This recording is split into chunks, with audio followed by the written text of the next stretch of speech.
which is very, very important for each one of you. That is going to decide your career in Six Sigma, right?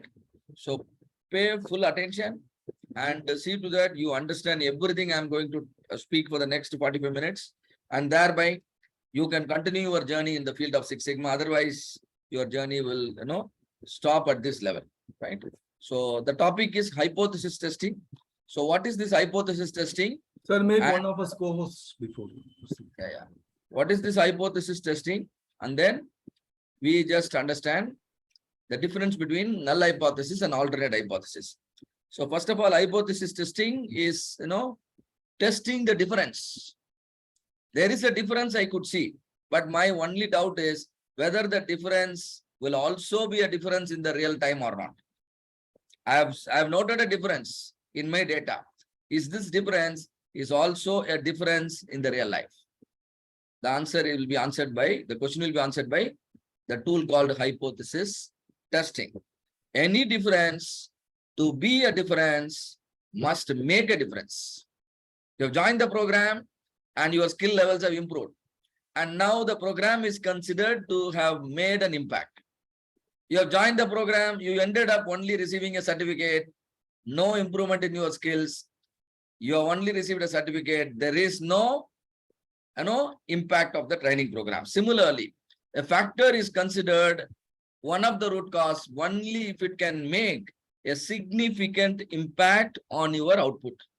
Otherwise, the factor is only a suspect cause. That's all. It is not a real root cause. So that is what we will be, understanding from this particular tool, hypothesis testing.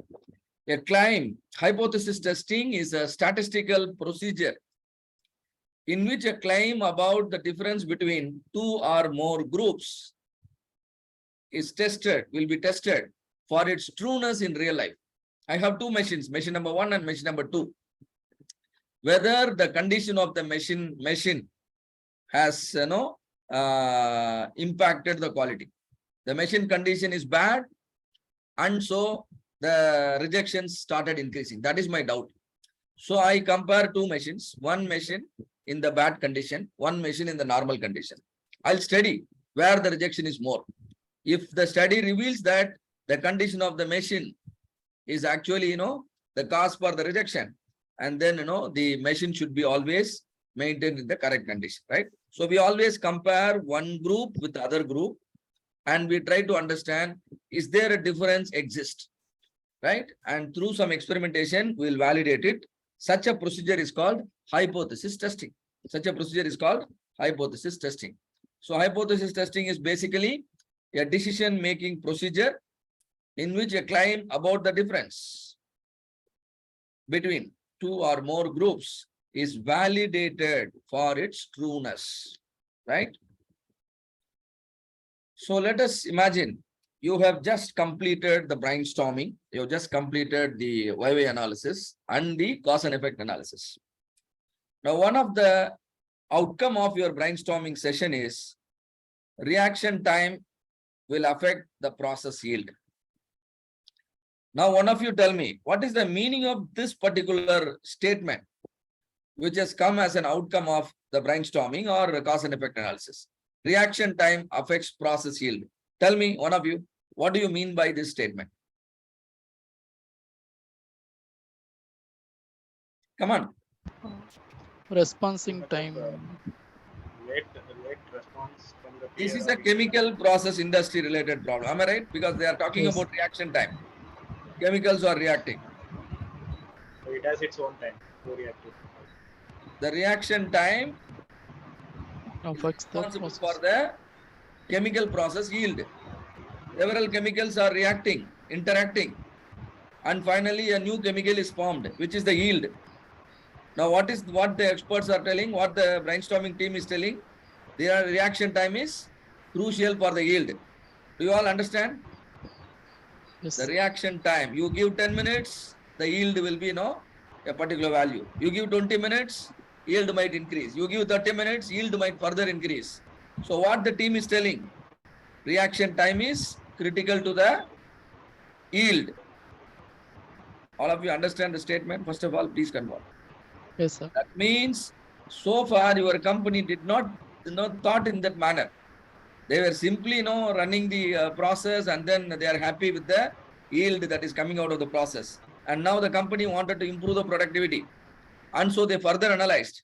Now one of the expert or many of the expert who participated in the brainstorming team, cause and effect analysis, they are telling that you must optimize the chemical process reaction time. Reaction time should be optimum. Then only the yield will further increase. So far, there is less control over the reaction time, but after your project, there will be a better control over the reaction time. The reaction time will be optimized. If I optimize the reaction time, what will happen to the process yield? It will be more. Now, another statement. I think this all of you will be able to easily understand. Can one of you read out the statement so that I can explain? One of you read out the statement. Pouring temperature affects casting quality. Okay, so this is in a aluminum casting industry. Pouring temperature affects casting quality. Right now, how the pouring is happening, somebody is melting the metal in a furnace and then carrying it in a ladle, and then he's walked through certain distance. Let's say for about 30 to 45 seconds he walks, and then he pours it in a die cavity. By the time he walks for 45 seconds, what will happen to the temperature of the molten metal? Will it increase or decrease? Decrease. It will decrease. So far, the company they were not thinking in this angle. They simply think that we melt the metal and then within 45 seconds, we are pouring into the die. But what is happening actually in the field is there are a lot of castings that are getting rejected. There is a blowhole. There is some surface imperfection. Many problems are happening. So castings are getting rejected. And now one of the expert, the brainstorming team, is suggesting that the pouring temperature is very important. Can somebody tell me what is pouring temperature? The temperature at the time of pouring the metal into the cavity. Am I right? Yes. Or is it the temperature at the furnace? No. Temperature at the furnace has got a different meaning. The temperature at the time of pouring into the metal has got a different meaning. So the company was not differentiating this so far. They were just simply thinking that the temperature at the furnace is the pouring temperature. Now, what has gained the importance is pouring temperature. At the just before pouring the metal into the cavity, the pouring temperature should be at the optimum level. All of you, do you understand how the investigation is proceeding now? So far, the assumption is nothing happens if you pour the metal after 45 seconds. But now what is the doubt? If you pour it after 45 seconds, there will be a drop in temperature. As a result, there will be a drop in casting quality. All of you, do you understand how the process quality is getting pulled down? Do you understand, all of you? Yes, yes. So what we are trying to say here is, if the temperature is different, casting quality will be different. That's all. This is called suspect. This is called suspect. Now the suspect variable is pouring temperature, which is pouring temperature is an X variable or a Y variable? X variable. X variable. Casting quality is Y variable. You might be measuring something, the strength of the casting or the porosity of the casting or surface finish of the casting. These are all Y variable. But pouring temperature is an X variable. My doubt is whether X is influencing my Y or not. If my doubt is confirmed that X is influencing my Y, I will make sure the distance between the die cavity and the furnace is minimized. If I minimize the distance between die cavity and the furnace, what will happen? I can quickly pour the metal from the furnace and I can keep the furnace at the desired temperature. This will definitely solve the problem, right? So such a decision-making procedure is called actually hypothesis testing. Now there are two hypotheses, null hypothesis, another one is alternate hypothesis. Always when you suspect about something, there will be a statement of suspect, there will be a statement of innocence. Am I correct here? Always, when you have a suspect, there will be two types of statement. One is suspect statement, another one is innocent statement. The innocent statement is called null. The suspect statement is called alternate hypothesis. The null is denoted by the symbol H0. Alternate is denoted by the symbol H1 or HA. So, the innocence always says, hey, nothing to worry. There is no difference. There is no difference. Whether you keep the furnace and the die cavity close to each other or far away between them, that's going to make no difference. When I say there is no difference, what does it mean? Am I innocent or am I having a suspect? Come on, yeah, all of you, please stay unmuted. It's the option. Innocent. Now I am innocent. My statement is null. When I use these languages, my statement is null. I am saying that pouring temperature has no impact on the casting quality. No impact. That's I am innocent. I am saying that whether I pour the metal at 500 degrees Celsius or at 510 degrees Celsius, the casting quality will be same. This plus or minus 10 degrees Celsius has no impact at all. That means I am innocent. Casting quality will not at all change. Casting quality will be same. You pour the metal at whatever temperature you like. Casting quality will be same. There is no change. Now I am innocent. Do you all understand the meaning of innocence? Most of the time we do use these words, while solving a problem, while making decision. Am I correct or not? If you are using words, statement, giving this kind of meaning, your statement is called a null hypothesis. However, if you frame a statement quite opposite to it, now your statement is called alternate hypothesis, the suspect statement. It is also known as research hypothesis. Be careful with your pouring temperature. Be careful with your pouring temperature, because pouring temperature, even plus or minus 5 degrees, can pull down the casting quality. Now, what is the statement? Alternate. Be very, very careful. When there is a difference in the temperature, there will be a difference in the casting quality. Statement of inequality. The porosity will be less when the temperature is less. Something like that. Now, there is a statement of change. When I change the temperature, porosity will change.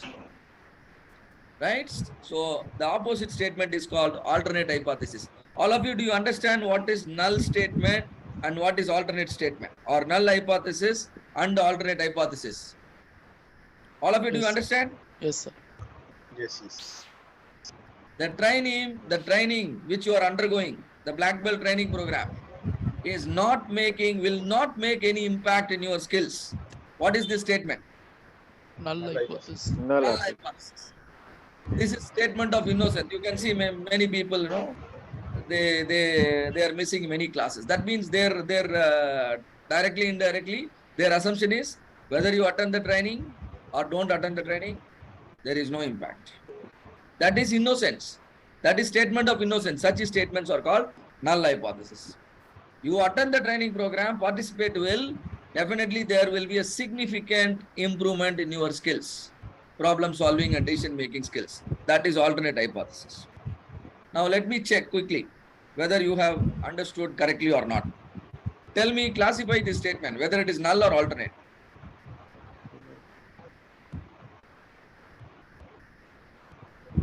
Alternate. Alternate. Beautiful. You're right. Next one. Alternate. Alternate. Calorie consumption will affect weight gain. You consume more calories, your weight gain will also be more. This is null or alternate? Alternate. Alternate. Speed of the car will affect its mileage. Alternate. Alternate. Alternate. Reaction time will affect the process yield. Alternate. Alternate. Because all of them are statement of impact. Because all of them are statement of impact. X is impacting your Y. That is confirmed. If X is impacting your Y, that X is one of the root cause. All of you are now putting more weight because you are consuming more calories. Right? So likewise. And now, pouring temperature has no impact on porosity. Now, what is the statement? Null hypothesis. Null hypothesis. Calorie consumption is not responsible for the weight gain. Null. Null hypothesis. Speed of the car will not affect its mileage. Null hypothesis. Null. Reaction time will not affect the process yield Null hypothesis. Null hypothesis. because all of them are statement of no impact. This is the starting point of statistical analysis. This is the starting point of studying the significance of impact, whether the impact is significant or not. Right? So this is the starting point. Drafting the statement, null hypothesis, alternate hypothesis. I think all of you are very, very clear. Now, supplier 1 deliver items faster than supplier 2 in my company. Now, what is the statement? Null hypothesis. Alternate. Alternate.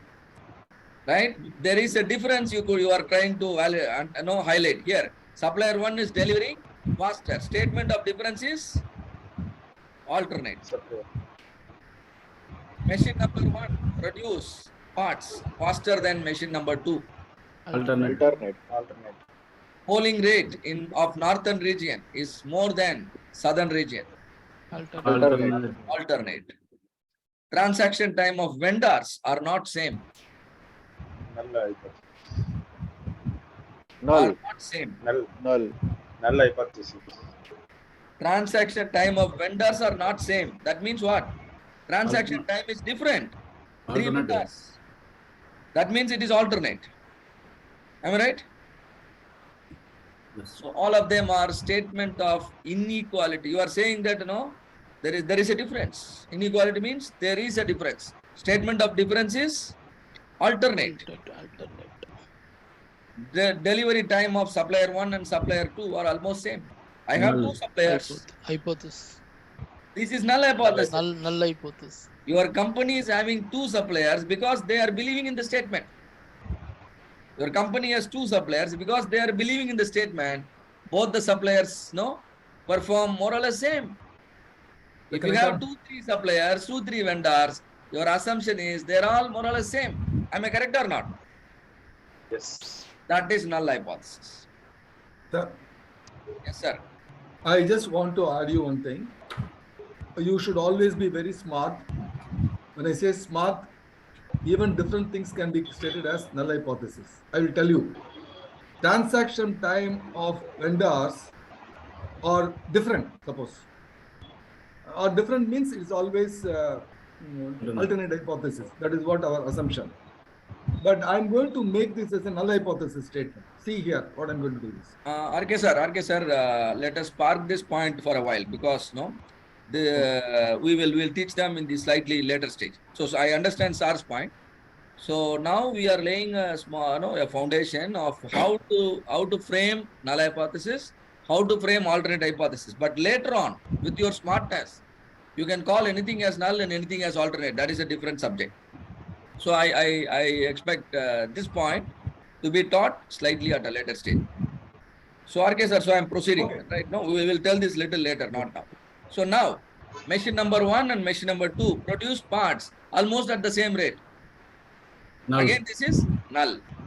Null. Polling rate are almost same in northern region and southern region. See, when you actually look at the polling rate in southern states, the polling rate is 65%. In northern state, the polling rate is 67%. Does it mean there is more awareness in the northern states? No. Chances can be yes, chances can be no. So with the 2% difference, you are not able to come to a conclusion. If you are not able to come to a conclusion, there is, the difference is not significant. We are only trying to understand the significance, right? So here, though there is a difference in the number, still I am carefully making a statement. Polling rate are almost same in both northern and southern region. That means this is a null statement. This is a statement of innocence. Similarly, transaction time of vendors are almost same. I have 10 vendors. There is some difference in the performance, but still my company believes that all the 10 vendors are performing at the same level. I have 10 machines. I have 10 ambulances. But I simply feel like, all the 10 units are functioning at the same level.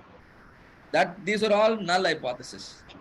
Because all of them are statement of equality. Hope the concept of null and concept of alternate is clear to all of you. Am I right? Sir.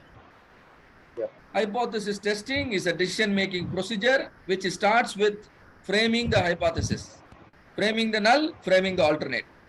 Actually, it is an experimental procedure to test whether the difference observed in the experimental study is a true difference in real life or not. I have done an experiment. I have actually conducted polling, and then maybe, a small pilot polling I have done. In North, I have done a small pilot polling in South. But according to the pilot study I did, I could see a better polling rate in the North. But does it mean really awareness is more in North? So that difference, whatever you observed in your study, is it also a true difference in real life or not? That is what we are trying to understand through hypothesis testing. So null hypothesis, statement of no impact, statement of equality, statement of no difference. Alternate hypothesis is a statement of impact, statement of inequality, statement of difference, which means the exact opposite statement. It is also known as research hypothesis. Alternate hypothesis is a statement made using the impact observed from an experimental study. In order to believe the alternate hypothesis, you require experimental evidence. All of you please understand. In order to believe the null hypothesis, you don't require any evidence. If I ask the purchase manager in your company, why are you having 3 suppliers? He will tell, no sir, all the 3 suppliers are good. He may or may not have the proof. But if you want to cancel the contract with one of the supplier, a proof is required, which means alternate hypothesis requires experimental proof, but null hypothesis doesn't require any proof. Understand? Any questions? No, sir. That's clear, sir. Very clear. Now, type 1 and type 2 error, we already studied with respect to measurement. When I reject a good product as bad, it is called as type 1 or type 2 error? Type 1. Type 1 error. When I accept bad product as good, that will be called type 2 error, which is called manufacturer's risk and consumer's risk. Similarly, you can make a mistake here. Null hypothesis may be true. You may reject it. Null hypothesis may be true. You may reject it. Which means all the suppliers are performing at the same level. You might still cancel contract with one of the supplier. All the suppliers are performing at the same level. But you as a purchase manager, you are canceling contract with one of the supplier. What is the mistake you are doing? You are making a type 1 error. Do you understand, all of you? Yes. If you cancel the contract of a supplier who is performing on par with other suppliers, what you are doing is a mistake. Type 1 error. This is called type 1. This is called type 1 error. Null hypothesis is true, but still you are rejecting. What is null hypothesis in this case? All the suppliers are performing at the same level. Same level. But you are not believing in it. You are cancelling the contract. Now what you did is committed is type 1 error. In hypothesis testing, the type 1 error, there is a limit for it. There is a limit for it. That limit is generally set at 5%. The limit is generally set at 5%. That means how much type 1 error is tolerable? 5%. 5%. If you cancel 100 contract with 100 suppliers, at least 95% of the time, your decision should be correct. At least 95% of the time, your decision should be correct. Correct. So this maximum permissible type 1 error is 5%. This is called level of significance. The maximum permissible amount of type 1 error is called level of significance, which is given a symbol called alpha. One of your team member is named after alpha only. Alpha means level of significance. Level of significance means maximum permissible type 1 error. So we need to understand type 1 error, type 2 error, and in the process, we will also understand confidence level and power of test. And now, in order to understand, let me take you to a manufacturing scenario because the discussion and the wordings terminology will be easier. When I say null hypothesis, alternate, and all those things, there could be a small confusion, right? So imagine your company is producing a product and the produced products, are inspected through some sampling or are inspected through some sampling. Your quality inspector checked the sampling and the sample says the products are good. As a result, you believed the sample and sent the lot to customers. Sample is good and you sent the lot to customers. And customer, after receiving the product, they are happy, which means the sampling has worked well. Am I correct or not? Yes. You produce 1,000 products, 1,000 units. Only 5 units you checked. And according to the study of experiment you done with 5, you concluded that all 1,000 are good. And the customer who received the 1,000 units, they are extremely happy. That means you are able to classify a good product as a good product. This is called, your confidence level. This is called your confidence level. Confidence. Sometimes what happens, you might reject a good product. Will it happen or not? The product is good, but your quality inspector, they have rejected the product. Product is good, but quality inspector rejected them. Now who is put under risk? Manufacturer or the customer? Manufacturer. Manufacturer. Because they actually manufacture a good product, but your sampling technique, your way of checking, I do not know what is wrong, but your quality inspectors are saying, the product is bad. Actually, product is good. Now the manufacturer is put under risk. The permissible amount of manufacturer's risk is only 5%. This is what we call it level of significance, given the symbol alpha. All of you, do you understand the meaning of level of significance? Which means when the quality inspectors are checking the item, only 5% of the time they can reject a good product. They can reject a good product only what percentage? 5%. 5%. That means all remaining 95% of the time, a good product should always be accepted. That 95%, which is 1 minus alpha, is called confidence level. All of you understand what is confidence level? Yes. A good product is accepted as a good at least 95% of the time. On the other hand, the product is bad. The product is bad. Your quality inspectors are still accepting it. The product is bad. Your quality inspectors are still accepting it. Why they are accepting? Because there is some flaw in the experimentation, sampling, sample size, that which you will be able to understand after investigation. Now, who is put under risk? A bad product is accepted, and now the bad product goes to the market. Now, who is put under risk? Consumer. So this risk is called consumer's risk. You must set a limit for this also. Am I correct or not? We have to have a limit, isn't it? Because these are problems. Depending on the criticality of the product, criticality of the process, you can set limit. Generally 5%. If you want to have more confidence level, you can set it at 1% also. If I set alpha at 1%, then confidence level expected is 99%. Similarly, consumer risk, when I set it at 5%, which is known as beta, all remaining time, which is 95% of the time, a bad unit is always, getting rejected.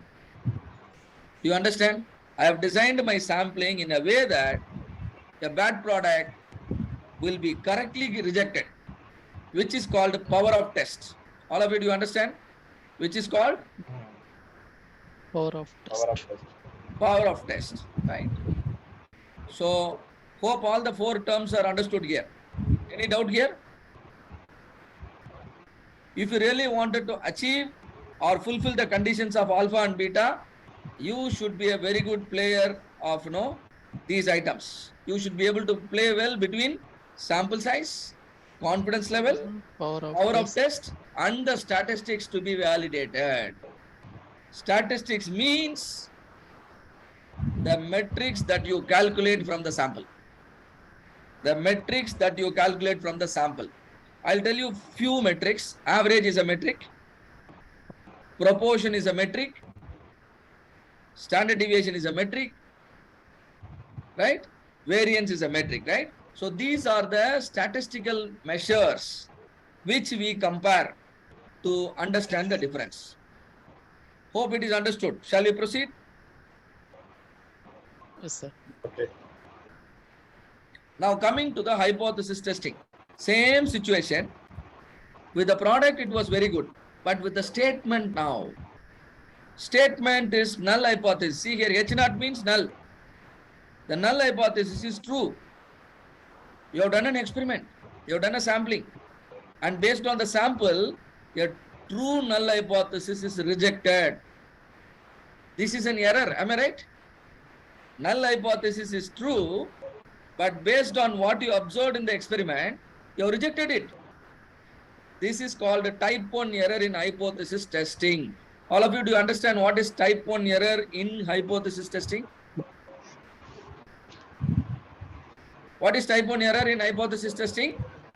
For Rejecting example, a true null hypothesis. Example will follow. Now you just capture the point. There are going to be no continuous case studies after my lecture.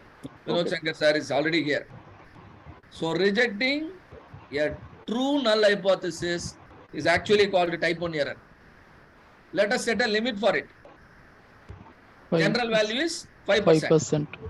So 95% of the time, a true Confidence null hypothesis is always accepted. accepted. This is confidence level. So when you are targeting a 95% confidence level, make sure you minimize the type 1 error to less than 5%. That's all. Similarly, the null hypothesis is false. Null hypothesis is false. But you still accept it. There is a difference that exists between the supplier. That means your null hypothesis is false. But the purchase manager is not taking any action. Here is the example. Somebody asked. There is a difference in the performance of the suppliers.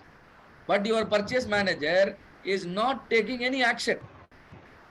Is he correct or wrong? Yes. He is wrong. That means he is committing type 2 error. A difference exists. But still the purchase manager tells, hey, no difference. Last week also they supplied well. But next month, important project, you are going to collapse. So this kind of problem can happen. So this is type 2 error. If the type 2 error also, there has to be a limit. Right? And again, if I set it at 5%, then power of the test will be 95%. Right? Hope this is understood with respect to the manufacturing scenario as well as the hypothesis testing scenario. Am I correct? Yes, sir. All right. Now comes another important tool. See, so far we just completed 2 sections. One is understanding null hypothesis and alternate hypothesis. Another thing is understanding type 1 error and understanding type 2 error. Generally in hypothesis testing, type 1 error is very, very important. Type 1 error is very, very important. And what is our goal? Type 1 error should be 5%. less than 5%. Less than 5%. What is the advantage if you keep it less than 5%? Your confidence level will be Good. 95%. 95%. If I keep the type 1 error less than 5%, my confidence level will be more than 95%. What is my confidence? My confidence in accepting the true null hypothesis. My confidence in accepting the true null hypothesis is 95%. All right. So now, p-value. There is a tool which will help you to understand about the type 1 error you are committing. P-value is a tool that will help you to understand the amount of type 1 error you are committing. It is known as probability of significance. And most of the time nowadays, all researchers, all the statisticians, they use this tool very widely. The Z value, F value, T value method are gone. Nowadays, they use only P value. And how to make decision using the tool P value, right? These are the 2 points. And now the definition for P value goes like this. I expect all of you to go through the slide and tell me whether you can understand any one of the 3 definitions. There are 3 definitions I have given. Let me know if you could understand any one of the definition for P value.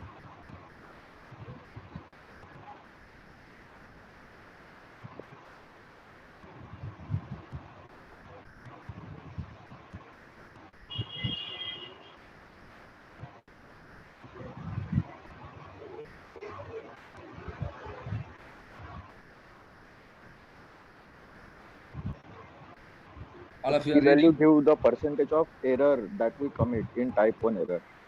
So the third statement is easy, right? Easy to understand. Yes, sir. So for a while, let us use the third statement, third definition. The first and second definition also you should be able to understand. The first 2 statement also you should be able to understand. So please do put some effort, and then you will be able to understand. I have already created few videos. In fact, 3 videos I have created. That is there in my YouTube channel talking about p-value. 10 minutes each. Please spend some time to get a better insight about p-value. But right now we will proceed with this. P-value is an estimate of type 1 error we may commit while rejecting the null hypothesis. Because the type 1 error happens only while rejecting the null, isn't it? Yes. Right. So decision making rule. If p-value is less than 5%, you can reject the null. What is the decision making rule? If p-value is less than 5%, reject the null. What is your null is telling? Null is telling there is no difference. There is no difference between the suppliers. But your p-value is less than 0.05. Now what should you do? You must Accept. reject your null. As a purchase manager, what do you understand under such situation? There is a difference in the performance between the supplier. Am I correct or not? Yes. So Yes. whenever p-value is going below 5%, the suspect becomes stronger and stronger. Reject your innocence. Reject your innocence. Be serious with the difference you are observing now. Do you understand? Here, see, when there are multiple suppliers, there will be difference in the performance. Up to certain extent, the difference in the performance can be tolerated. But the difference is too much. That will appear in p-value. If the difference is too much, you know what will happen? P-value will fall below 5%.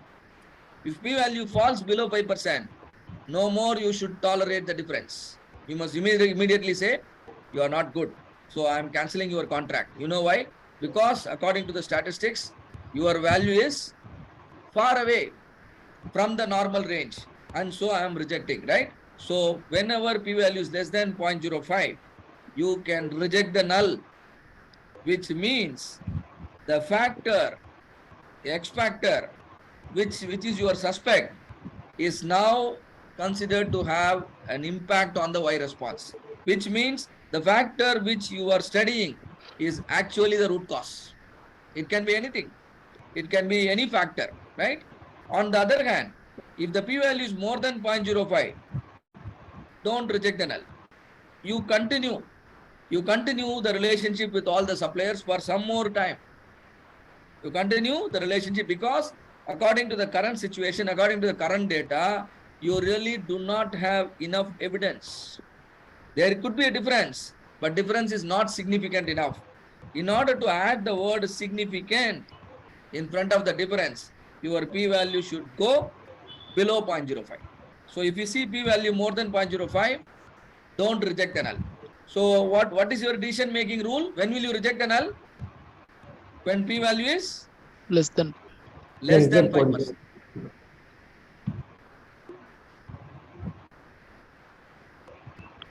That's all, right? So you have learned certain things. Can one of you summarize because this is very, very important. Can one of you summarize? I have taken you through 3 sections. First section talking about null and alternate. How to differentiate between null and alternate? Innocent and that is the null hypothesis and alternative hypothesis. Statement of innocence is null and the opposite one is alternate. Yes, it's Innocence means H0, H no naught. difference, Yes, no impact, equal. equal. Right? These are innocence. There is a difference. There is an impact. They are not Less- equal. These are alternate. Alternative. Symbol for null is H naught. Symbol for alternate is H1 or HA. H1 or HA, right? So you understood clearly about null and alternate. Then we proceeded and we talked about type 1 error, type 2 error. Am I right? What is Yes. type 1 error? What is type 1 error? Effect to the manufacturer. Hmm. That is a type 1 error. What is type 1 error? Type 1 error Manufacturing not scenario. type 1 error not impacting the customers. Type 1 error is manufacturer's risk, right? Manufacturing risk. Which means the product manufactured is good, but you concluded as bad. But The item is the confidence level of concluded as customer is 95%. very good, right? So this is called manufacturer's risk in manufacturing, and the error committed is called type 1 error. Type 1 error. Can you define type 1 error with respect to hypothesis testing? Null hypothesis. Very good. It is about null hypothesis. Let me say the null hypothesis is correct. But you have done some experiment. You have rejected the null. Now, what is the error you committed? Type 1 error. Beautiful. Right? What you have committed is type 1 error. Suppose if I limit the type 1 error to 5%, it means my confidence level is High. 95%. 95%. Right? So very good. You have understood. Now, the third important learning, what we had is p-value. What is this p-value is telling you? P-value, what is the definition you understood? P-value is? No probability of significance. Yes, it is called as probability of significance. What is the meaning of it? It is an estimate of type 1 error you may commit while rejecting the null hypothesis. Every word is important. P-value is an estimate of type 1 error you may commit while rejecting the null. If I don't reject the null, do you think I will commit type 1 error? No. Only I commit type 1 error only when I reject the null. And how much permissible type 1 error? Only 5%. 5%. So p-value gives us an estimate of the type 1 error. That's all. So we expect the p-value to be always less than 5%. Less than 5%. If p-value is less than 5%, what will be your decision? We no need to disturb the customers. No. Statistical decision. Will you reject the null? Reject No. the null. Reject the null. Because null is innocence. You will reject your innocence. You will become very strict if you see a p-value of less than 5%. Understand? Your null is all the suppliers are performing at the same level. But you will reject that. Yeah, he's joining. Anand, you can go to mute, please. You will reject the null. You will reject the null when the p-value is found to be less than 5%. 5%. Right?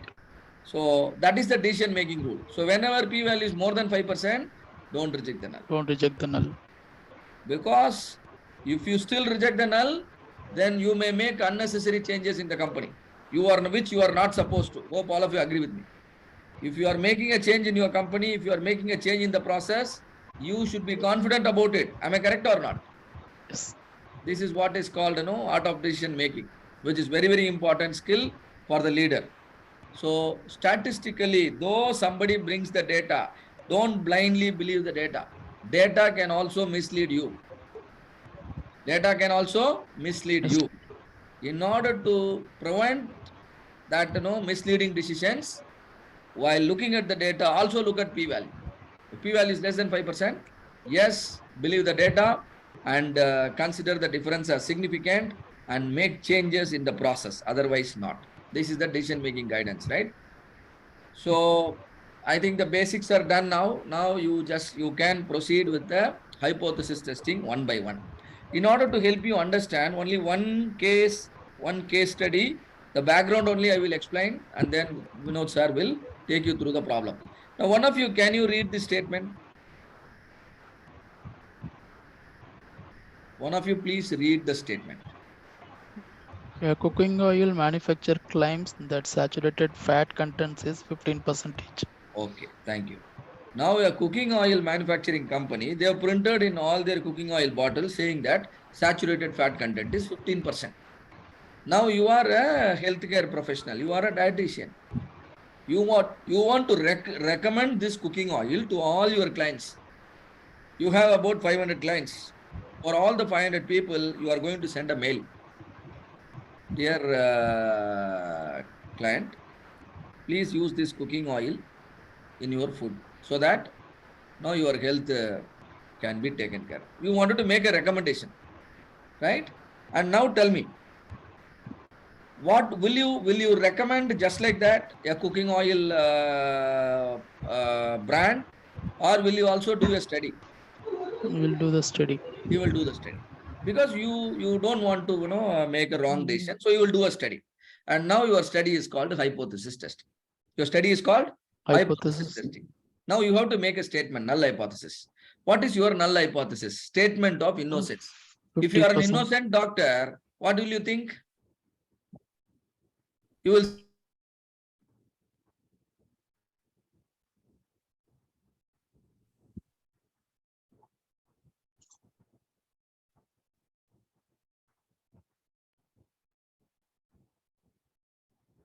what happened?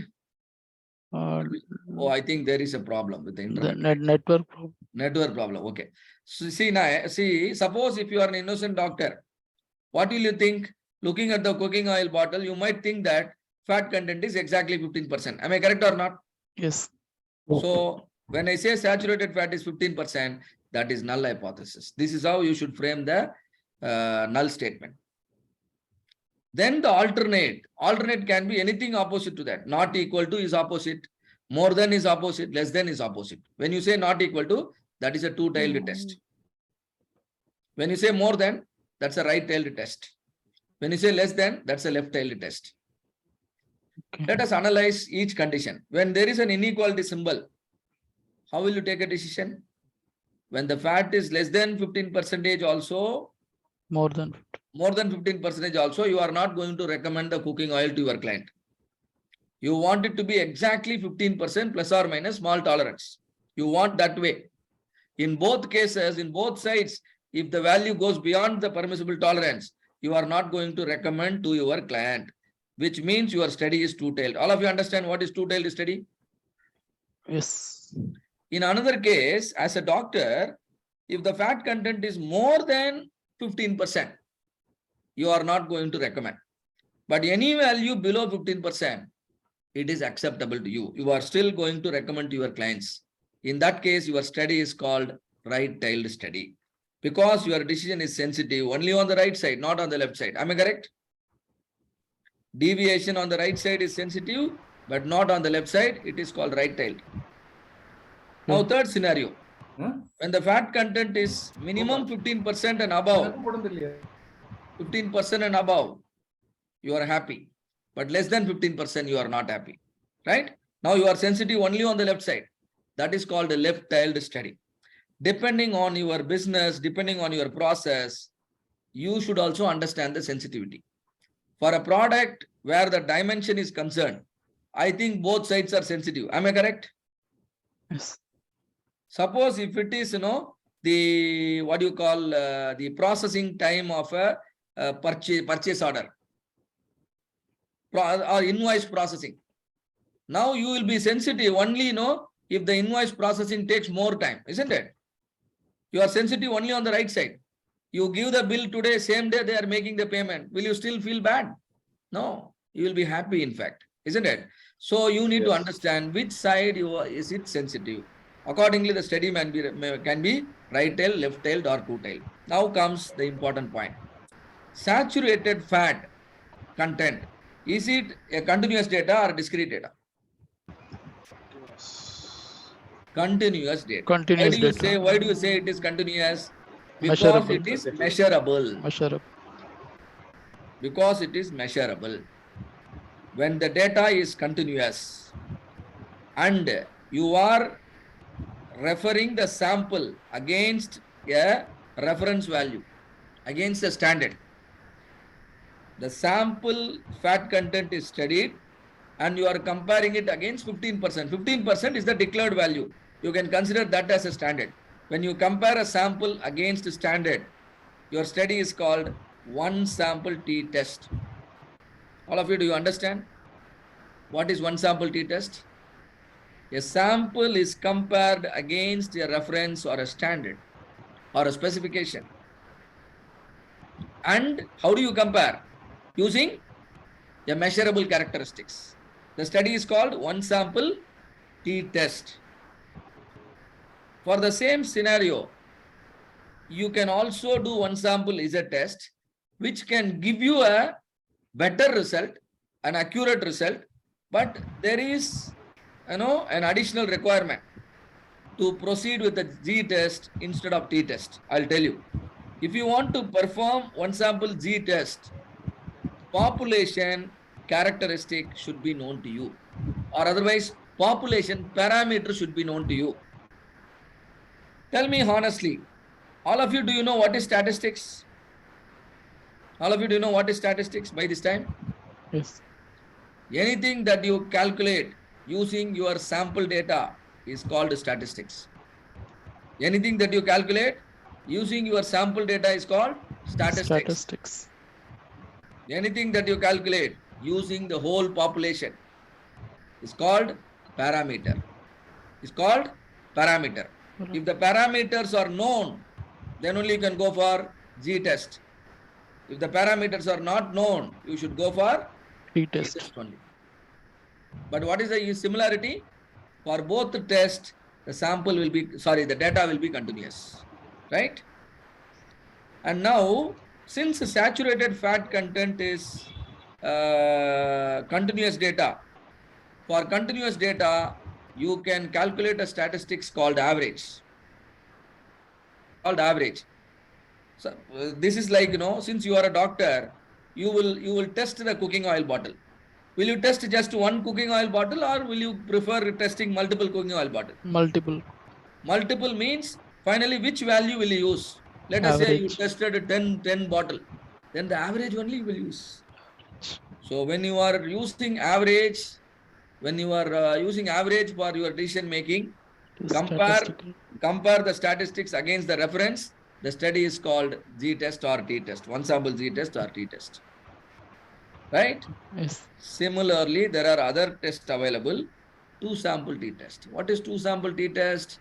You compare my cooking oil, a cooking oil brand A with the cooking oil brand B.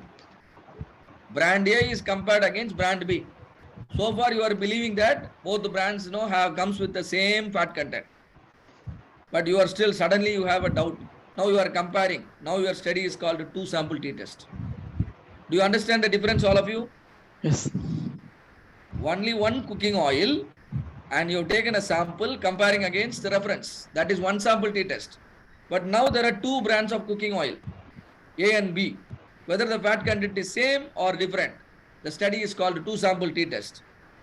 And now there are three brands of cooking oil. Cooking oil A, cooking oil B, and there is also cooking oil C. Now the study is called ANOVA. The study is called ANOVA. But in all the three, what is the similarity? Decision is arrived based on the average. Your data must be continuous. Sometimes what happens? Your data might be discrete, not continuous. For example, number of units rejected. Number of units rejected. Is it a continuous data or discrete data? Continuous. Tell me. Continuous data. So my machine has a lot of rejection. But while purchasing the machine, people have told that this machine gives less than 1% rejection. So reference is 1%. But when I actually use the machine is giving more rejection. Now I want to study whether the machine still work with the reference value, within the reference value or not. That is one proportion test. Number of units rejected out of the number of units produced. That is a proportion, not average. All of you agree? The difference between average and proportion? We Yes. calculate average only for continuous data, but we calculate proportion when the data is discrete. Now this is one proportion. Now there are two machines. Two proportion. Well, yeah, now it is two proportion. Now there are multiple machines, 3 or more. Now this is called a chi-square test. This is how you will be having different hypothesis testing. Sometimes you compare the mean, which is average. Sometimes you compare the proportion, which is for discrete data. Sometimes you compare the variance. Sometimes you may be interested in studying the relationship. This I will be teaching tomorrow, studying the relationship between X and Y. When you are testing the mean, your test can either be one sample Z test, T test, two sample T test, or ANOVA. When you are testing proportion, your test can be either be one proportion, two proportion, or chi-square. Similarly, if you use variance as a measure, your test can be F test if you are comparing two groups. If you have more than two groups, you have two options, Bartlett test or Levin test. So what these testing and all, how to conduct these testing? For that you have this expert waiting to talk to you, Mr. Vinod Shankar, right? So over to Mr. Vinod Shankar. So any questions on the basics, you can ask me. Any questions on basics discussed so far? No, sir. All right. So the rest of the time is for case studies, one by one. There'll be multiple case studies, multiple examples, which will, equip you enough with respect to the various hypothesis testing. So over to Vinod Shankar, sir. Good evening. So good evening all.